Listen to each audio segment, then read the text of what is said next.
My name is Alex. I have a wife named Emily, whom I married about a year ago.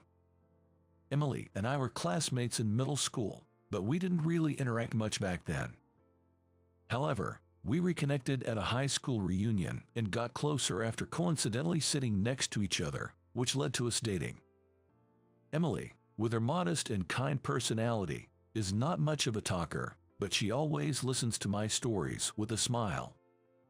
The time I spend with Emily is always warm and peaceful, and thinking about our future together felt like a natural progression.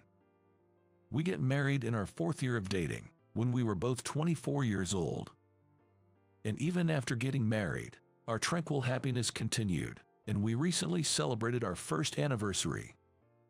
I'm a typical office worker, and Emily works as a nurse. On a Friday night after work, we met at the restaurant where I proposed to her. Sorry, I'm a bit late because I changed my clothes at the department store's restroom. About 10 minutes past our meeting time, Emily showed up wearing a beige dress. She probably changed her clothes after leaving work, considering she usually goes to work in casual attire. It's all right, shall we go in? I always love seeing Emily in her daily life, but being with her dressed up for a special occasion like this, after a while, makes me feel a bit nervous and excited. The food and drinks were just as delicious as they were a year ago, and our conversation felt even more enjoyable than usual. I was so happy to be celebrating our 1st anniversary together, and to show my feelings, I gave her a modest bouquet of flowers. It was a bouquet full of baby's breath, which Emily likes. I'm not usually the romantic type, but I decided to try giving an anniversary bouquet, inspired by a celebrity couple who mentioned it as their secret to a happy marriage. I was embarrassed, but seeing Emily's happy face made it all worth it. Here's to many more years together, we said to each other, laughing, and with that, our anniversary dinner came to an end. Filled with immense happiness, I felt that together with Emily, we could overcome any challenges that might come our way, even as our family grows. But it seemed like a major test for us arrived sooner than I had expected. About a month after our 1st wedding anniversary. I work in sales, and around 3 p.m., I finished my last meeting for the day. After checking with my boss, I was told I could head straight home. I was excited to get home early since Emily also had the day off, so I drove back quickly. I thought about texting Emily while waiting at a red light, but I wanted to surprise her. So I decided against it and instead bought 2 of her favorite cream puffs at a convenience store on my way home, just as I was about 10 minutes away from home, near an intersection. I saw a familiar face right next to a stopped signal. It was Emily. Since she was off, I wondered if she had gone out to eat with friends. But as I watched, to my surprise, there was a man of similar age beside her, and they looked happy, holding hands. I couldn't believe what I was seeing and rubbed my eyes, looking over and over again, but it was unmistakably Emily's face. I was curious about what was happening, but the light for my lane turned green, and cars behind me started honking, so I had to keep driving. I told myself that Emily couldn't possibly be having an affair and focused on my driving. But I was certain I saw Emily walking hand in hand with another man. My thoughts were all over the place, and I ended up parking in a nearby large park's parking lot, spending some time alone to think. But no matter how much I thought about it, I couldn't come to a clear conclusion. Eventually, I decided to go home and observe Emily's reaction. When I got home around the usual time, Emily greeted me with her usual smile, saying, "Hi, how was your day today?" Yeah, it was fine." Her usual demeanor caught me off guard. Was she not feeling any guilt? Or could she act this way because there was nothing to feel guilty about? But they were holding hands, and there's hardly any innocent reason for 2 adults to do that. The more I watched Emily behaving naturally, the more confused I became. Today, we're having an asparagus party, and his grandma sent her a lot of asparagus, so she shared some with us. Emily said cheerfully, heading towards the kitchen. Anna is Emily's best friend from middle school, and I know her from our club activities back then. Oh, really? I couldn't quite focus on the conversation and gave a lackluster response, to which Emily looked at me curiously and asked, "Aren't you happy? You love asparagus, right?" "Yes, I am. I need to thank Anna," I replied hastily. Had she really met Anna after being with that man? But there was indeed a lot of asparagus. Had I misinterpreted the situation? Or was she meticulously preparing this to deceive me? Doubting Emily as she cheerfully prepared dinner pained my heart. I still wanted to believe in her, I think. In the end, we had dinner as usual and spent the day like any other. She was really happy about the cream puffs, and she seemed like the Emily I always knew. The next day, after leaving for work, I texted to Anna to ask about the asparagus. "Did you really meet Emily yesterday and give her asparagus? This approach should not raise any suspicion." Soon after, I got a reply from Anna saying, "Yes, I did. Emily was so happy and grateful because you love asparagus." So, Emily wasn't lying after all. I couldn't believe that Anna, known for her strong sense of justice, would help cover up Emily's affair. I tried not to think too much about it, wondering if I had just misinterpreted what I saw. As I did, life seemed to return to its usual, calm routine with Emily. Just when I started to forget my suspicions and thought our peaceful days were back, I saw something I shouldn't have. It was a beautiful day, so during my lunch break, I decided to eat in the park while on my outside sales rounds. I often come to this park and usually sit on a bench in front of the fountain, but when I got there, I noticed a couple sitting there. So, I sat on a bench in the shade, at a distance where I could still see the fountain. While eating the lunch Emily prepared for me, I thought about how nice it would be to have a picnic with her in the park. As I was looking at the couple on the bench in front of the fountain, something unbelievable caught my eye. Emily. I was so shocked that I couldn't help but utter her name. Yes. There she was, sitting cozily with a man I didn't know. Emily was smiling her usual happy smile at this stranger. I couldn't believe it, but I knew it was definitely Emily. There was no mistaking it. While I was still in shock, the two of them stood up and walked away, hand in hand. Was she so into this guy that she didn't even notice me sitting nearby? If she had a change of heart, I wished she would just tell me honestly, but it hurt to see her trying to please both of us. Later, after somehow finishing work, I went home at the usual time. Emily was there, seemingly just back herself, saying, "Hi, I just got home too, so I'll hurry up and make dinner." How could she act so normally? Was she deceiving me for a long time, and lying had become second nature to her? "Where have you been?" I asked. At work, you know," she replied. Emily is a nurse at a clinic, and she's usually at work on weekdays. I knew that, but I saw her in the park with a man during the day. It seemed like Emily had no intention of telling the truth. She was determined to deceive me to the end. I finally had enough and said, "You don't have to lie anymore." Emily looked genuinely puzzled and asked, What are you talking about?" I couldn't play along with her act anymore. I took out what I had prepared and said, "I can't trust you anymore. Please leave." In my hand there was a divorce oath. What do you mean you can't trust me?" Emily asked, her face looking like she was about to cry, clearly confused. It's amazing how she could produce tears even though she didn't seem sad. I fought this while feeling unable to explain everything from my own mouth.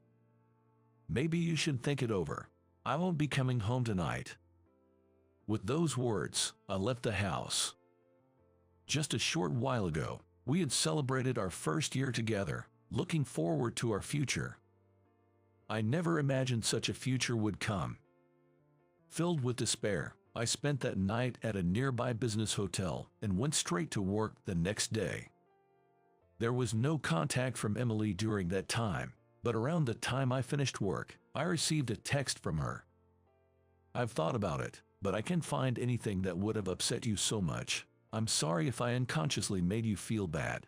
I want to be with you, Alex, and I'm willing to work for it. So, I want to talk face to face again. Please contact me whenever you're ready. I'm really sorry. The text was very much like Emily, sincere and heartfelt. If only it weren't for the fact of her infidelity. After such a betrayal, still lying like this, I just couldn't understand her intentions. If she's so happy with that man, she'd be better off without me. But then, I thought, maybe it's not right to keep running away without having a proper conversation, even if we were supposed to be a couple who could talk about anything. With a bit more calmness, I started to think that way. What I saw and felt. Maybe if I tell everything, Emily might be honest with me too. But, given the fact that there was an affair, I can't imagine living like before. Thinking that, I just replied, "Understood. I'll come home tomorrow." Then Emily texted back, "Thank you," and I stayed at the business hotel I had reserved for that night. The next day, since I had a discussion with Emily after work, I was a bit nervous while working. Again, I had a business meeting near the park, so out of habit, I went there. After arriving, I thought that I should have avoided this place since it brought back bad memories, but since I had already parked, I decided to quickly eat and head back, so I walked to my usual bench. As I was heading to my usual bench with my lunch bag from the convenience store, what do you know, there was another couple sitting there. My heart skipped a beat, and I felt like I was going to stop breathing. I walked past a couple, trying to calm my racing heart, and sat down on the bench I had used the other day. Then, nervously, I glanced at the couple's faces, and sure enough, it was Emily. My mind went blank.